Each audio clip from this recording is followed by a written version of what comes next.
घाटकोपर दुर्घटना प्रकरणात तत्कालीन रेल्वे पोलीस आयुक्त कैसर खालिद यांना निलंबित करण्यात आले। पदाचा गैरवापर करून निलंबाह्य पद्धतीने होर्डिंगला परवानगी दिल्याचा ठपका खालिद यांच्यावर ठेवण्यात आलाय। या प्रकरणात आतापर्यंत चौघांना अटक करण्यात आली असून निलंबन कारवाईमुळे खालिद यांच्यावरही अटकेची टांगती तलवार आहे।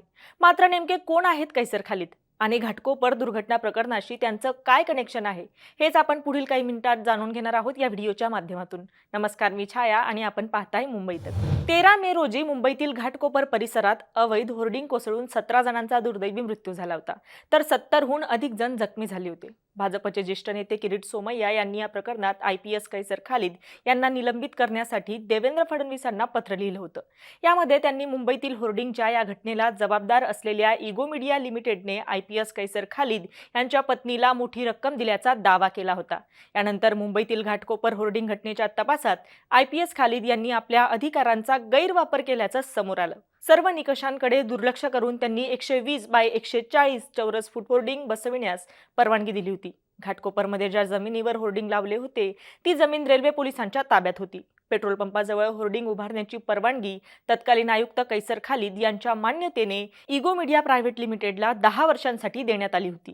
तर वीर माता जिजाई इन्स्टिट्यूट ऑफ टेक्नॉलॉजीने सादर केलेल्या अहवालात होर्डिंगचा पाया अपुरा आणि कमकुवत असल्याचं म्हटलंय।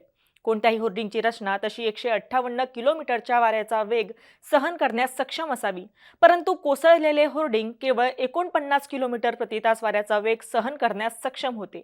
घटनेच्या दिवशी वाऱ्याचा वेग ताशी 87 किलोमीटर होता, असे या अहवालात सांगण्यात आले। आता पाहूयात आयपीएस कैसर खालिद यांचं बॅकग्राऊंड नेमकं काय आहे। कैसर खालिद हे 1997च्या बॅचचे आयपीएस अधिकारी आहेत।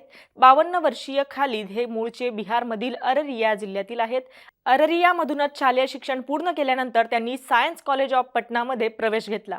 त्यांनी भूगोल विषयात बीए आणि एमए पूर्ण केलंय। 1997 मध्ये त्यांची भारतीय पोलीस सेवेत म्हणजेच आयपीएस पदासाठी निवड झाली।